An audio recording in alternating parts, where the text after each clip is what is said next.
इसलिए आज मुझे दुख लगता है जब भी प्रचारक लोग, कई लीडर लोग, अगुआ लोग सिर्फ मटेरियल ब्लेसिंग की बात करते हैं। प्रभु में आइए, प्रभु आपको शांति देगा, प्रभु आपको बंगला देगा, गाड़ी देगा। एक बार एक पास्टर का ईटानगर का ना कहाँ का था, मैं फेसबुक लाइव में देख रहा था, मुझे बहुत दिल दुखा और मुझे गुस्सा भी आया। मैं देख रहा हूँ प्रभु आपको सफ़ेद स्कूटी दे रहे, क्या बात कर रहे, दिमाग खराब हो गया मेरा। अरे कहाँ पे लिखा है बाइबल में सफ़ेद स्कूटी देने का प्रभु ने प्रतिज्ञा किया है?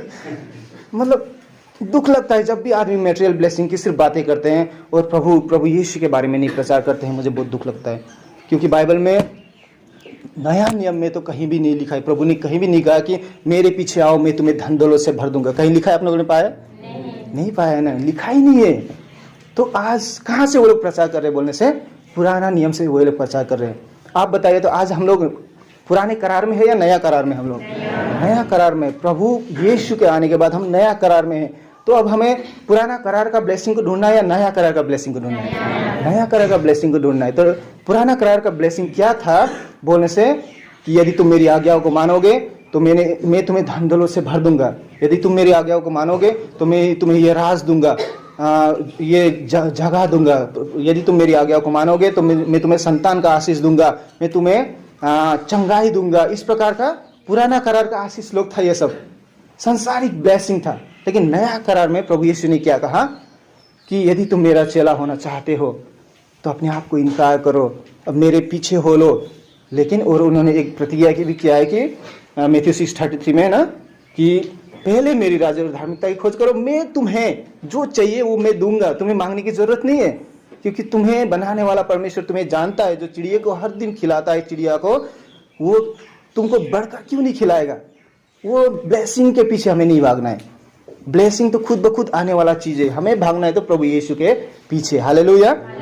तो इसीलिए अब हमें जानना चाहिए ना, अब हमें जानना चाहिए कि हम किसके पीछे भागे। हमें उनको अभी सपोर्ट भी नहीं करना है जो सिर्फ मटेरियल ब्लेसिंग की बातें करते हैं, आमेन आमेन आमेन टाइप करके। बहुत सारे अंधभक्ति भी है क्रिश्चियनिटी में, कुछ भी बाइबल पढ़ते नहीं, सिर्फ आशीष की बात करने लगे तो हालेलुया आमीन करने लग जाते हैं। लेकिन जब प्रभु के पीछे चलो, क्रूस उठाओ, मोल चुकाओ तो साइड। सिर्फ चर्च के अंदर ही प्रभु मैं आपके लिए जान दे दूंगा, लेकिन चर्च के बाहर जाकर किसी को सुसमाचार सुनाओ कहने से वे लोग साइड हो जाते हैं। समय नहीं है मेरे पास।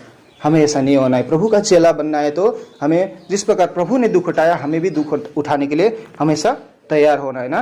क्यों हमें पुराना करार का ब्लेसिंग के पीछे नहीं पड़ना है, मैं अब आपको बताने जा रहा हूँ। क्योंकि नया करार का ब्लेसिंग क्या है, हमें जब हम समझेंगे ना तो हम पुराने करार के पीछे वाले ब्लेसिंग के पीछे हम कभी भी नहीं भागेंगे। नया करार का ब्लेसिंग क्या है बोलने से, प्रभु यीशु ने हमें आत्मिक की आशीष देने का प्रतिज्ञा किया है। कहाँ पे लिखा है? एफिसी 1:3 में देखिए तो, एक बार पढ़ दीजिए। इफिशियन 1:3। हमारे प्रभु यीशु मसीह के परमेश्वर और पिता का धन्यवाद हो कि उसने हमें मसीह में स्वर्गीय स्थानों में सब प्रकार की आत्मिक आशीष दी है। आमेन। यहाँ पे देखिए, यहाँ पे कहा है कि हमारे प्रभु यीशु मसीह का परमेश्वर और पिता का प्रशंसा हो, जिसने हमें स्वर्गीय स्थानों में हर एक आत्मिक आशीष ख्रिस्ट में आशीर्वाद दिया है। देखिए हाँ, हर एक आत्मिक की आशीष जो प्रभु यीशु मसीह में स्वर्गीय स्थानों में हमारे लिए रख छोड़ा है। मतलब इसका मतलब क्या है मालूम है? जब परमेश्वर ने भी आदम को बनाया, आदम को बनाने के पहले परमेश्वर ने क्या किया? आदम के लिए जो चाहिए, हाँ, सारा संसार, उसके बाद में एयर वाटर एंड सनलाइट, जिसके बिना हम जिंदा नहीं रह सकते ना, एयर वाटर और सॉइल जहाँ पे हमें रहना है, उसके बाद में चिड़िया, हाँ, और हर जानवर, हर पेड़, हर सोना चांदी, जितना भी मनुष्य को चाहिए सब कुछ पहले बना लिया उन्होंने। उसके बाद में आदम को वहां पे प्लेस किया और कहा कि ये तुम्हारा है, इस पे तुम राज करो। हालेलुया। उसी प्रकार आत्मिक क्षेत्र में भी बाइबल में कहा है कि हर एक आत्मिक की आशीष से स्वर्गीय स्थानों में मैंने तुम्हारे रख लिया है। अब जो ख्रिस्ट यीशु में है उसके लिए मैंने सारी आत्मिक की आशीष रख दिया है। आत्मिक की आशीष से मतलब पवित्र आत्मा की भरपूरी, पवित्र आत्मा की सामर्थ्य, पवित्र आत्मा का अभिषेक, पवित्र आत्मा का दान वरदान, पवित्र आत्मा का फल ना, ये सब आशीष से प्रभु ने हमारे लिए रख छोड़ा है। जब भी आप अशांत में हो, प्रभु से कहे, प्रभु जो आत्मिक की शांति आपने मेरे लिए रखा है मैं उसे ले लेता हूँ। हालेलुया। सभी बातें आत्मिक आनंद, स्वर्गीय आनंद ना, जो संसार की मटेरियल ब्लेसिंग से खरीद नहीं सकते हम लोग। जितना भी धन दौलत आपके पास क्यों ना हो, वो स्वर्गीय शांति हम नहीं खरीद सकते। जो यीशु ख्रिस्त में है उन्हें प्रभु ने ऑलरेडी दे दिया है ना। तो इसीलिए अब हमें ये जानने की जरूरत है कि हम किसके पीछे भागे। मटेरियल के ब्लेसिंग के पीछे हमें नहीं भागना है। हमें सिर्फ आत्मिक ब्लेसिंग के पीछे भागना है, जो हमें प्रभु ने ऑलरेडी दे दिया है। तो हमें क्या करना है, प्रभु के पीछे भागना है, जो हमें हर दिन जीवन के लिए और भक्ति के लिए हर जरूरत प्रभु हर दिन देते बोल के बाइबल में लिखा गया है ना। तो अभी मैं क्यों बता रहा हूँ मटेरियल ब्लेसिंग का जो प्रचार करते हैं वो गलत है, उसके लिए मैं एक सबूत आप लोगों को देना चाहता हूँ ना। आज हर आदमी को चाहिए है कि नहीं मटेरियल ब्लेसिंग। हाँ, धन दौलत किसे नहीं चाहिए बोले तो जी, कोई भी धर्म का क्यों नहीं है, सभी को चाहिए। तो हम लोग जब प्रचार करने जाते हैं तो उन्हें तो ग्रहण करना चाहिए था कि प्रभु में आओ, आपको शांति मिलेगा, धन दौलत मिलेगा, गाड़ी मिलेगा, बंगला मिलेगा। इस प्रकार का अगर प्रचार सच्चा होता तो हर जाति का लोग अब तक तो लेके सारा दुनिया ही क्रिश्चियन बन जाना था। लेकिन वे लोग क्यों विरोध करते? क्योंकि उन्हें भी पता है कि ये गलत है। अगर ये सही होता तो आज जितने भी क्रिश्चियन है वो सबसे धनी होते, है कि नहीं? सोचिए तो, लॉजिकल बात है ये, सबसे धनी होते हुए। लेकिन आज क्रिश्चियन लोग इतना धनी नहीं है जितना दूसरे जाति के लोग धनी है। आज जितना, अगर ये सही होता तो जितने भी क्रिश्चियन लोग हैं वो सबसे हेल्दी लाइफ जी रहे होते। लेकिन आज जितना भी हीलिंग क्रूसेड होता है, देखिए क्रिश्चियन लोग ही आगे लाइन में खड़े होते हैं। तो इससे क्या साबित होता है कि ये मटेरियल ब्लेसिंग ये पुराना करार में सिर्फ सीमित था, नया करार में नहीं है।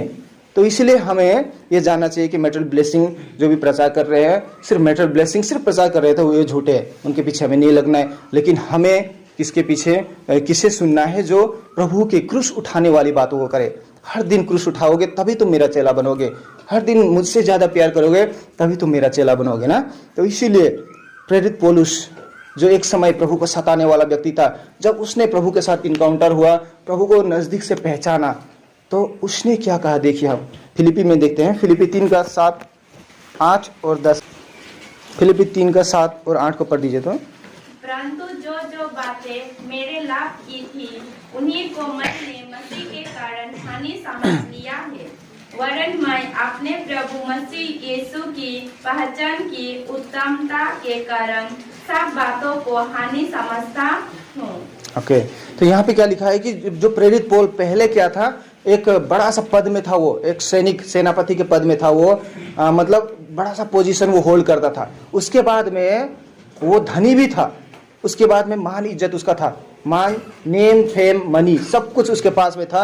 अब वो कह रहा है कि परंतु जो बात मेरे लिए लाभदायक था, नेम, फेम और मनी जो भी था, वो मैं अब क्या करता हूं, मैं ख्रिस्त के खातिर मैं उसे हानि समझता हूं।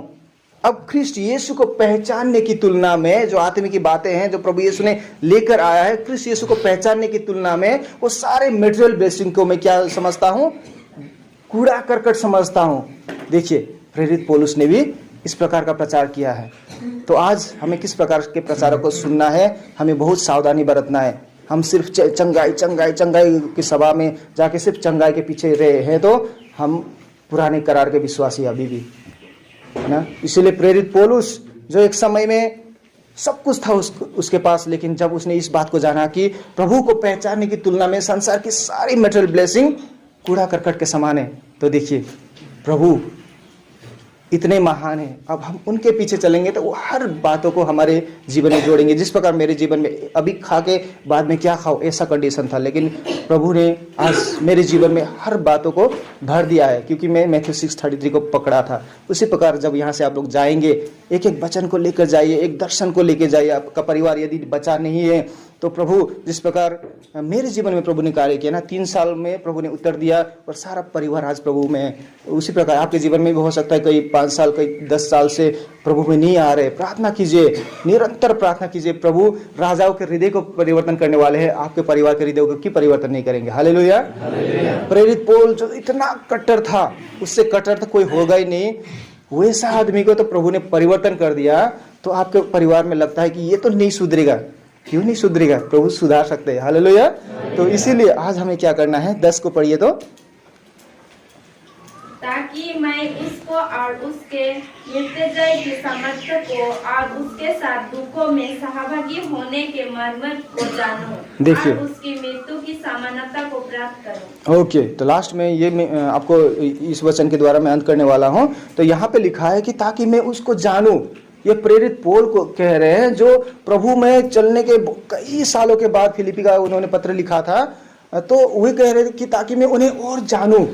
इतने साल नजदीक से सेवकाई कर रहे हैं, उनके लिए कोड़े खा रहे, मार खा रहे, कितना बार उनके जीवन में बहुत बड़ा बड़ा हादसा हुआ, लेकिन वे अब भी वे नहीं चाह रहे कि मैं अब बहुत सेवकाई कर लिया, अब मैं बड़ा सा घर में रहना चाहता हूँ, सब लोग मुझे दशमांश दो, ये दो वो दो। वे कभी नहीं कह रहे। वे तो इतना भी कह रहे हैं कि मुझे आप लोग को देने की जरूरत नहीं, मैं खुद कमा के खाऊंगा ना। अभी मैं गवर्नमेंट टीचर हूँ, कभी कभी मुझे लगता है कि मैं जॉब सब छोड़ के प्रभु के सेवकाई में लग जाऊँ क्या। लेकिन जब मैंने बाइबल में देखा तो क्या देखा कि प्रभु का सबके जीवन में कुछ ना कुछ बुलाहट है ना। तो जब तक प्रभु नहीं कहे हमें निकलना नहीं चाहिए। तो वही प्रभु की अगुवाई को मैं ढूंढ रहा हूँ। तो पौलुस ने क्या किया, पौलुस ने एक बात को पकड़ा कि मैं अब सिर्फ प्रभु आपको जानना चाहता हूँ और आपकी मृत्युंजय के सामर्थ्य मानी पवित्र आत्मा के सामर्थ्य को मैं जानना चाहता हूँ। तो हमारे जीवन में भी अब एक ही लक्ष्य होना चाहिए कि प्रभु मैं आपको जानना चाहता हूँ और नजदीक से जानना चाहता हूँ। तो हमें क्या करना है, हर दिन प्रभु में अपना रिलेशनशिप बिल्ड करते जाना है। लास्ट में आप लोगों को मैं एक छोटा सा उदाहरण देना चाहता हूँ कि अब हमें क्या करना। आप लोग यहाँ से निकल के जाएंगे और तब असली खेल शुरू होगा आपके जीवन में। यहाँ में तो थ्योरी पढ़ रहे हैं ना, यहाँ से निकलने के बाद प्रैक्टिकल लाइफ शुरू होगा। उसके बाद में बहुत सारा टेम्पटेशन आएगा, सतावट आएगा। कई लोग तो यहाँ से जाके पहला दिन ही गिर जाएंगे। मैंने देखा है पहले दिन ही गिरता। मेमोरी कार्ड में पोर्न वीडियो वहाँ से डलवा रहा था। सोचिए तो 2 महीना ट्रेनिंग करके आने के बाद कोई जाके पोर्न वीडियो डलवाता है कि अपना मेमोरी कार्ड में। देखिए, यदि आप लोग भी ऐसे ही मम्मी पापा के जोर जबरदस्ती से आए हैं तो आपका जीवन परिवर्तन नहीं होगा।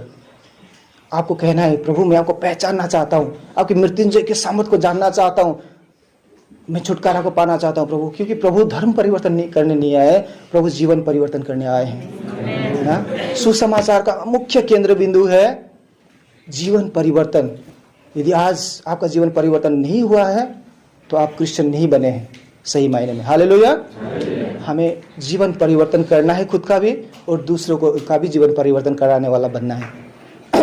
तो अब क्या करें हम, यहाँ में तो पूरा जोश, एनर्जी, बूस्टर वाला वचन मिल रहा है हर दिन ना।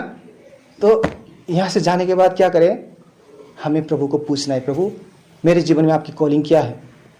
हम दूसरों को देखकर हमें लगता है कि वो शायद मेरे जीवन में प्रचारक का या पास्टर का कॉलिंग होगा क्या, मैं भी उसके जैसा बनूं। हम लोग कॉपी करने लग जाते हैं दूसरों को, और क्या हो जाता है थोड़े दिन में हम फिर से फेड अप होके मेरा जीवन में ये कॉलिंग नहीं है बोल के हम लोग बैकस्लाइड होने का भी चांस होता है। एक उदाहरण मैं देना चाहता हूँ आप लोगों को। प्रभु ने हम सभी को बुलाया है और सभी के लिए एक समय सीमा तय करके रखा है। इवन प्रभु यीशु होने तक भी, प्रभु यीशु होने पर भी उन्होंने क्या किया, 30 साल का वेट किया। उन्होंने हर साल देखा होगा कितने जरूरतमंदों को, हर साल उन्होंने देखा होगा उनके सामने कितने लोग ऐसे बीमार या लाचार पड़े थे। वे आवेग में आके, इमोशन में आके उनका वो वहां पे सेवकाई करने नहीं गए, पहले नहीं निकले, उन्होंने वेट किया। तो अब हमें क्या करना है, हमें भी वेट करना है प्रभु। तब तक खुद को बनाते रहना है, बाइबल स्टडी करके खुद को बनाते रहना है ना। एक आदमी जॉब मिला, वो जाता है ऑफिस में जाता है, उसके बाद में बॉस उसको अपॉइंट करता है, कल से तुम आना जॉब में, ठीक है। तो वो खुशी से जाता है। उसके बाद कल सुबह पूरा तैयारी होके आता है और ऑफिस में 9 बजे तक घुस गया। उसके बाद में देखता है काम सब लोग ये कर रहे हैं, वो भी वो कर रहे हैं, वो भी काम करने लग जाता है। हाँ, दिन भर काम किया। शाम को बॉस ने उसे बुलाया। हाँ, बॉस ने बुला के पूछता है तुम आए थे? हाँ सर मैं आया था। तो तुमने क्या काम किया? सर वो कर रहा था, वो देखा, मैं भी उसके पीछे लग गया। मैंने तुम्हें कहा था वो करने के लिए? हाँ नहीं कहा था। तो मैंने तो उस काम के लिए तुम्हें अपॉइंट ही नहीं किया। ला बोलता है, ला बोले जो है दिन भर कर लिया, वो इतना मेहनत कर लिया। तुम्हें मैंने किस बात के लिए नियुक्त किया है, तुम्हें तो मुझसे पूछना चाहिए था ना। तो पूछा ही नहीं तुम दूसरों को। हाँ जाओ मैं तुम्हें हाजिरी नहीं दूंगा, आज बोलने से वो कुछ कर सकता था, नहीं करना तुम्हें। उसी तरह परमेश्वर ने भी आप और हमें चुन लिया है कुछ एक पर्टिकुलर जॉब के लिए, या परमेश्वर ने हमें अंग, शरीर का अंग कहा है। हर एक अंग का कुछ ना कुछ अलग अलग काम है। तो हमें पूछना है प्रभु मेरे जीवन में आपकी सिद्ध इच्छा क्या है, तब तक वेट करना है, जब तक प्रभु ना कहे। कभी कभी क्या होता है कि कोई भविष्य वक्ता लोग आके, प्रॉफिट लोग कह देते कि प्रभु तुम्हें यूज करना चाहते हैं, फुल टाइम यूज करना चाहते हैं। हो सकता है चाहते होंगे, लेकिन जो प्रभु उनसे बात कर रहे हैं वो प्रभु आपसे भी बात करेंगे, यदि प्रभु का कॉलिंग आपके जीवन में है। हालेलुया। तब तक आपको वेट करना है, क्योंकि मैंने देखा है बहुत सारे लोगों को, इवन हमारे वहाँ पे भी, यहाँ पे एक स्टूडेंट आए थे, उनको एक भविष्यवक्ता ने, उन्होंने कहा था कि प्रभु आपको यूज करने वाले हैं, लेकिन आज वो बिजनेस में इतना मस्त है, प्रभु के लिए उसके पास समय नहीं है। तो जब तक प्रभु आपको पर्टिकुलरली व्यक्तिगत हिसाब से नहीं कहे, इमोशन में आके हाँ मुझे निकल जाना चाहिए, ऐसा कभी ना करे। पछताने के सिवा हमारे पास कुछ होगा ही नहीं, और लास्ट में प्रभु को सिर्फ ब्लेम जाएगा, प्रभु मैं तो आपके लिए किया था, आपने मेरा क्यों नहीं सुना, मेरे जीवन में क्यों सुधार नहीं हुआ ना। तो इसीलिए आइए प्रभु की सिद्ध इच्छा को जाने, और प्रभु का सिद्ध इच्छा है उनका चेला बनना और चेला बनाने वाला बनना, और उनके सही समय को वेट करके प्रभु का महिमा को करना। हालेलुया।